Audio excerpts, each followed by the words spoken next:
Balik lagi di Eleven Channel. Kali ini kita masih bahas tentang TPS ya, khusus yang matematika. Ini sesi ketiga. Biar lebih jelas diskusinya, jadi kita potong bentuk beberapa soal. Oke, lanjut yuk. Ini soalnya, harga 2 pensil 5.000. Misal P itu harga 1 pensil, berarti 2P 5.000 ya. Ini kalimat matematikanya. Dan harga 1 buku B rupiah. Lalu B rupiah.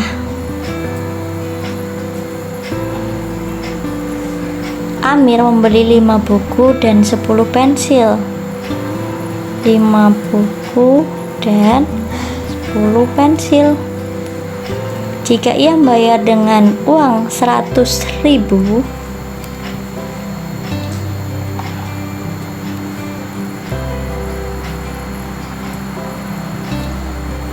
maka jumlah uang kembali yang diterimanya adalah berapa rupiah? Pertama, ini dulu kita selesaikan ya. 2P sama dengan 5.000. Berarti P-nya berapa? Ya, berarti P sama dengan 5.000 dibagi 2. 1P nya 2.500. Oke. Terus yang diberi Amir nih 5B, berarti 5 buku. Harga buku berapa? B rupiah, berarti tetap 5B. Kemudian 10P, P nya kita tahu kalau 2.500, berarti 10 dikali 2.500 tuh, berarti 5B ditambah berapa? 25.000. Nah, ini belanjaan Amir. Lalu dia bawa uang 100.000. Kembaliannya berapa? Kalau mau cari kembalian, berarti yang dia bayar yaitu 100.000 dikurangi dengan ini totalnya, total belanjaan 5B plus 25.000. Kita bisa tuliskan 100.000 dikurangi 5B tambah 25.000. Hasilnya, nah ini dan itu kita operasikan. 100.000 dikurangi 25.000 berapa? 75.000. Kemudian dikurangi 5B. Itu hasilnya. Di mana? Yang C. Oke, soal berikutnya, bilangan ganjil 6 angka yang lebih kecil daripada 500.000 dan dibentuk dari semua angka itu ada sebanyak. Oke, kita tandai dulu. Ganjil.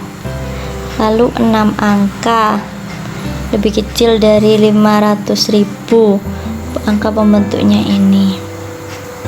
Oke. Pertama kita buat dulu posisi 6 angka. 1 2 3 4 5 6. Ganjil. Kalau ganjil itu dilihat dari posisi yang mana? Ya, posisi terakhir. Kalau ganjil berarti yang paling belakang digitnya harus bilangan ganjil. Nah, sekarang kita lihat dari angka-angka pembentuknya 2, 4, 5, 6, 8, 9. Mana saja yang ganjil? 5. Kemudian 9. Kita ada 2. Kemudian lebih kecil daripada 500.000. Lebih kecil atau lebih besar dari 500.000, karena ini digitnya berarti di sini ya titiknya ribuan, kemudian 500.000, berarti dilihat dari sini nih posisi yang pertama. Kalau mau lebih kecil dari 500.000, ini kan digitnya 5, berarti kita cari yang angka pertamanya kurang dari 5. dari angka-angka pembentuk 2, 4, 5, 6, 8, 9 yang kurang dari 5, 2 dan 4, 2 dan 4. Nah, sekarang kita tinggal isi nih.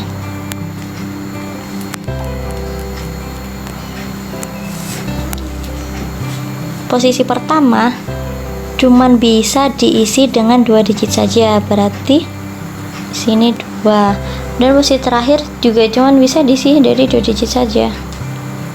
Nah, kalau keseluruhan ada berapa nih? Angka pembentuk 1, 2, 3, 4, 5, 6. 6 sudah terisi 1, 2, berarti tinggal 4, 3, 2, 1. Nah, ini pakai kaidah perkalian ya. Jadi tinggal kita kalikan saja. 2 kali 4 kali 3 kali 2 kali 1 kali 2. Hasilnya berapa? 96. Nah, jawaban ini berlaku ketika digit-digit yang ada di sini itu tidak boleh kembar atau sama. Sama itu kayak gimana sih? Ini kan 6 digit ya. 1, 2, 3, 4, 5, 6. Kembar itu kayak gimana sih? Misalnya gini, 2, 2, 2, 2, 2, 2. 222.222. Nah, artinya digitnya berulang. 96 ini semua digitnya berbeda. Kali gini, 1, 2, 3, 4, 5, 7. Nah, ini berbeda. Kayak gitu. Ini di luar soal ya. Maksudnya saya tadi jelasin tentang digitnya boleh berulang atau enggak. Itu. Karena kalau boleh berulang, jawabannya akan lebih dari 96 dan nggak ada jawaban di sini. Ini saya kasih tahu ya. Tuh 2, 3, 4, 5, 6. Hasilnya tetap 2 di sini tetap 2. Kalau boleh berulang, angka pembentuknya tadi berapa? 6 ya. 6. Berarti di sini tetap 6. Walaupun sudah dipakai di posisi pertama dan terakhir, dia kan boleh berulang di 6, 6, 6 dan 6 gitu. Dan ketika dikalikan pasti nggak ada jawabannya di sini. Jadi kita asumsikan bahwa digitnya tidak boleh berulang. Gitu. Jawabannya D ya, 96. Soal berikutnya, peluang sukses seseorang melemparkan bola ke keranjang basket adalah 3/5. Peluangnya itu 3/5. Jika dia melemparkan bola tersebut 3 kali, maka peluang sukses semua lemparan tersebut adalah, ini mudah karena frekuensinya 3 kali atau biasanya N ya. Jadi jawabannya peluang sukses semua lemparan, tinggal perkalian berulang dari 3/5, 3/5, 3/5 sebanyak 3 kali. Berarti 3 kali 3 kali 3 berapa? 27. 5 pangkat 3 atau 25. Nih, lanjut ya. Soal berikutnya, bilangan prima P dan Q. Jadi P dan Q itu prima ya. Bilangan prima, masih ingat kan bilangan prima itu apa? Bilangan yang hanya habis dibagi bilangan itu sendiri dan 1. Kamu tepat mempunyai 2 faktor, dirinya sendiri dan 1. Bilangan prima P dan Q berbeda, berarti P tidak sama dengan Q dan lebih kecil daripada 12. P kurang dari 12, Q kurang dari 12. Jika selisih antara P dan Q tidak habis dibagi 4, selisih, kita nggak tahu besar mana P dan P atau Q, jadi selisihnya tidak habis dibagi 4, maka nilai P tambah Q yang mungkin adalah, caranya gimana? Kita tinggal list bilangan prima yang lebih kecil dari 12 itu berapa aja? Kalau bilangan prima kan nggak banyak ya, 2 bilangan prima terkecil dan yang genap, 2, 3, 5, 7, 11. Kemudian pertanyaannya adalah nilai P ditambah Q yang mungkin. Apakah 7, 8, 9, 10 ketika P dan Q dijumlahkan? Sementara kemungkinan P dan Q nya tuh 2, 3, 5, 7, 11. Nah, kita tinggal jumlahkan aja nih. Tapi ada syarat kedua ya, diingat selisihnya tidak habis dibagi 4. Oke, kita analisis dari kemungkinan bilangan prima tadi. Kalau 2 tambah 3 berapa? 5. 5 ini selisihnya 1. Ini kemungkinan tapi nggak ada jawaban di opsi. Kemudian kalau 2 tambah 5 7. Selisihnya berapa? 3. Dan 3 itu tidak habis dibagi 4. Oke, 7 masuk ya, berarti 7 benar. Kita lanjut lagi. 2 ditambah 7 9.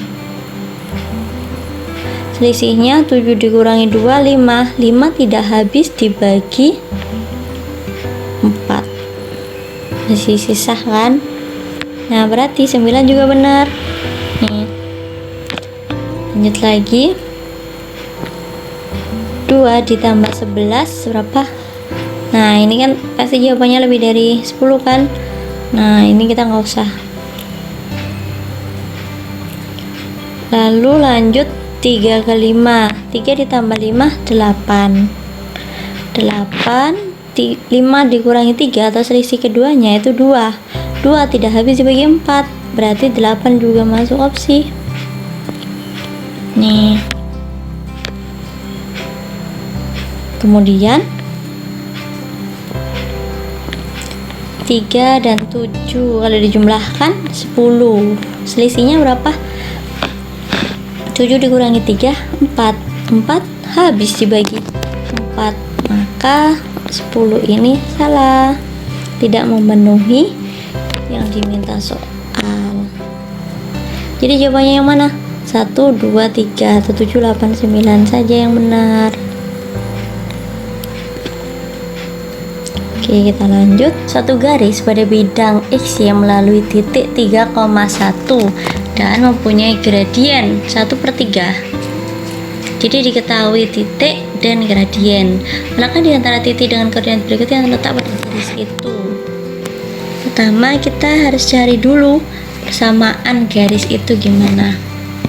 Masih ingat rumusnya ini? Y min Y1 sama dengan M X min X1. M itu gradien ya. Lalu titiknya X1 Y1 nya ini M nya. Oke, kita cari dulu persamaan garisnya. Y min Y1 nya 1, M nya 1/3, X min X1 nya 3.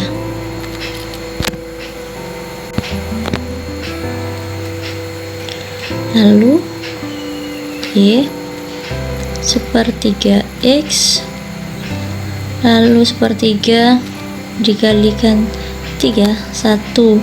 Kemudian negatif 1 yang di kiri ini kita jadikan di ruas kanan semua ya, plus 1. Jadi persamaan garisnya Y sama dengan 1/3 X. Soal berikutnya, di situ ada grafik terangannya tentang jumlah seluruh siswa dan jumlah siswa perempuan pada 4 sekolah. Jadi yang diketahui itu yang hitam-hitam itu jumlah seluruh siswa, sedangkan yang abu-abu jumlah siswa perempuan. di sekolah P, Q, R, dan S. Manakah di antara pernyataan berikut yang benar? Oke, kita eliminasi. Pernyataan pertama, rasio antara jumlah siswa perempuan dan jumlah siswa laki-laki di sekolah S lebih besar daripada di sekolah R. S dan R. Kalau ada pernyataan-pernyataan panjang kayak gini dan kita butuh ngecek satu persatu, saran saya kalian cari pernyataan yang mudah dicek dulu dan mikirnya nggak panjang, lalu nanti eliminasi jawabannya. Nah, itu lebih cepat. Karena kita lagi bahas, maka kita cek satu persatu. Yang opsi 1 tadi berarti dibandingkan S dengan R. S dan R, rasio siswa perempuan dan laki-laki sekolah S lebih besar daripada R. Kalau S itu perempuannya 200, laki-lakinya itu berapa? Berarti 370 dikurangi 200, 170. Kalau di R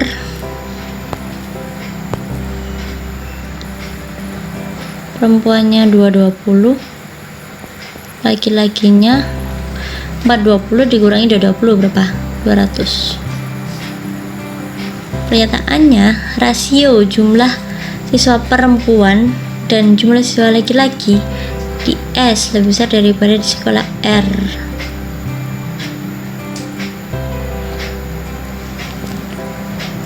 Kita bandingkan nih, 200 dibanding 170 dan 220 dibanding 200. Kita sederhanakan, 20 ke 17 itu selisihnya akan 3. 20 dibagi 17 maka akan lebih besar daripada hasil bagi 22 dibagi 20, karena di sini selisihnya 3, di sana selisihnya 2. Hasilnya akan lebih besar yang bagian atas. Kalau nggak percaya kalian bisa cek pakai kalkulator. Di sini akan hasilnya 1,18, di sini hasilnya 1,1. Jadi gedean yang atas. Nah, triknya tadi itu dilihat dari selisihnya aja. Kemudian berarti benar ya yang option 1. Option 2 kita cek persentase jumlah siswa laki-laki di sekolah R lebih besar daripada di sekolah P. R dan P. Di R tadi laki-lakinya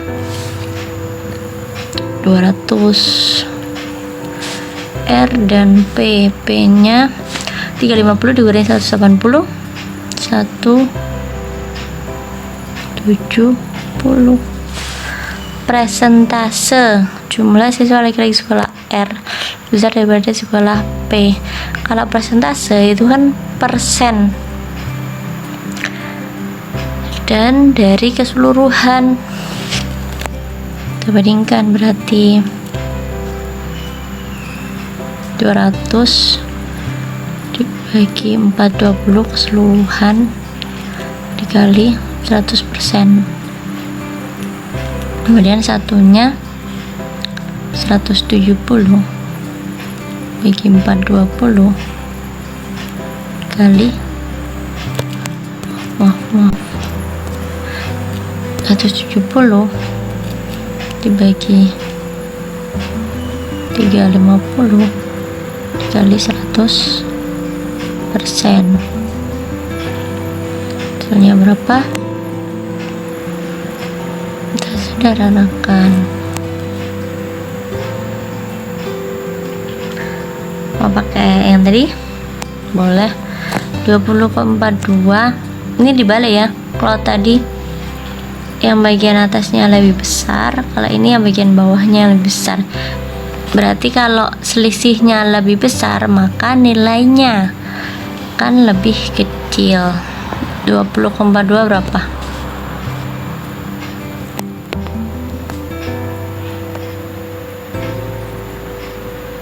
Selisihnya berarti 22. Kalau yang bawah selisihnya berapa? 18. Berarti gedean yang bagian ini 1,17. Kalau kalian nggak percaya bisa pakai kalkulator. Ini 48, berapa persen, ini 47, sekian persen. Nah, udahnya tadi dilihat dari selisihnya aja. Berarti gedean yang di sekolah P. Salah ya, berarti opsi 2. Nah, kita bisa langsung eliminasi jawaban. Ubah salah, berarti opsi A salah, opsi C salah, opsi D salah, opsi ini salah. Dan jawabannya yang B. Lanjut. Berikutnya, untuk membuat satu cangkir kopi diperlukan 3 sendok kopi dan creamer 2 sendok. Telah digunakan 5 sendok kopi dan A sendok creamer untuk beberapa cangkir kopi. Manakah hubungan yang benar antara kuantitas P dan Q? Berikut sesuai informasi yang diberikan. Oke, cangkir itu butuh 3 sendok kopi. Kayak itu misalkan banyak sendok kopi ya, maksudnya banyaknya kopi tiap sendok. Gimana ya? Kayak itu misalkan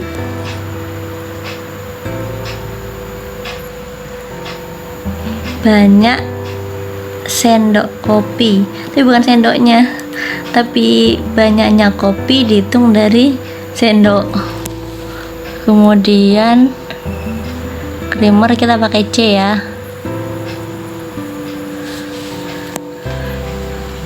C itu misalnya banyaknya creamer dihitung dari sendok. Telah digunakan 5 sendok kopi dan creamer A sendok untuk beberapa cangkir kopi. Berarti sebanding ya, 5K A C. A ini suatu bilangan ya, ini suatu bilangan sama kayak 2, 3, 5 dan seterusnya. Manakah benar-benar antara kuantitas berikut? Nah, sekarang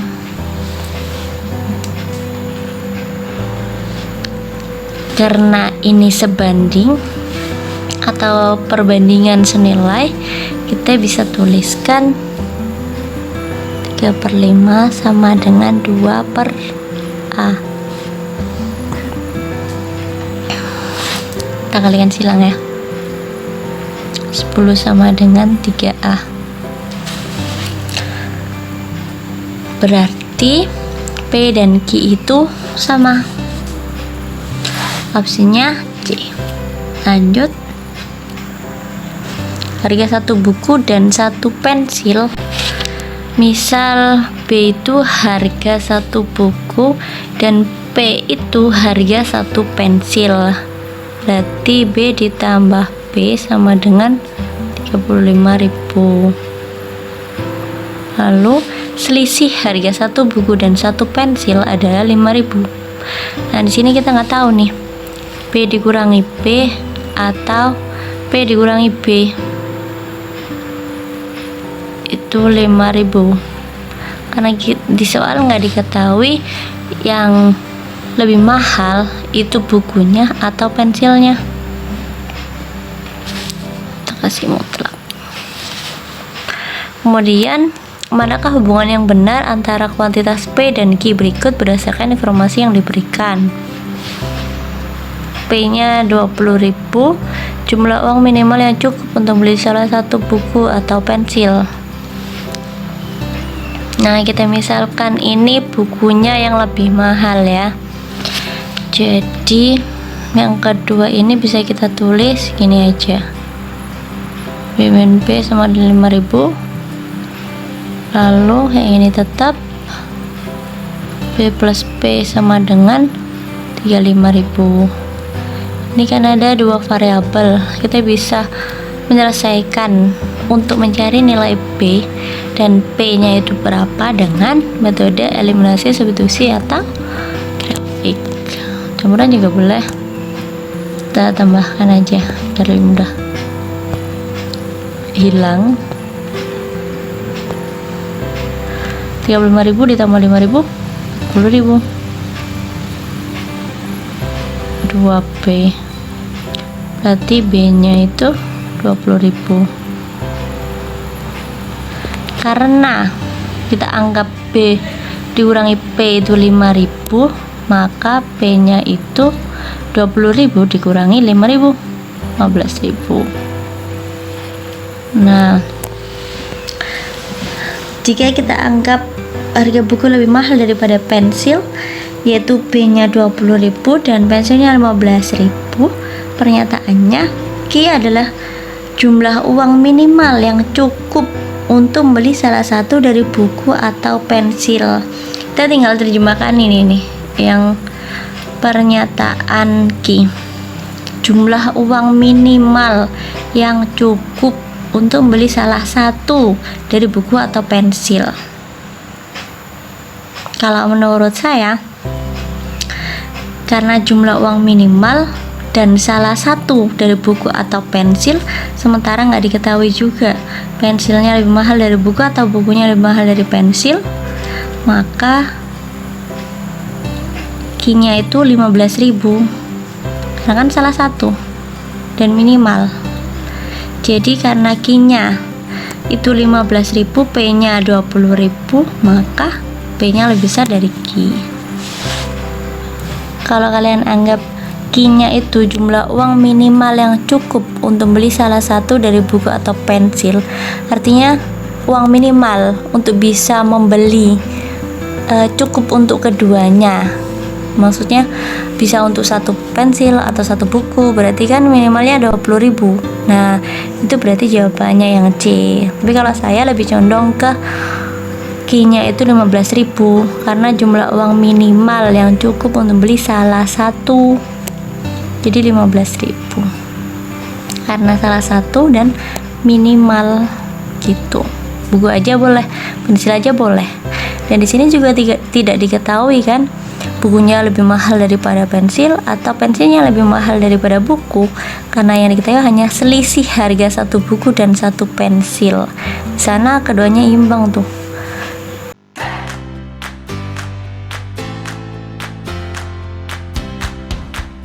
Bantu kami dengan like dan subscribe ya. Terima kasih.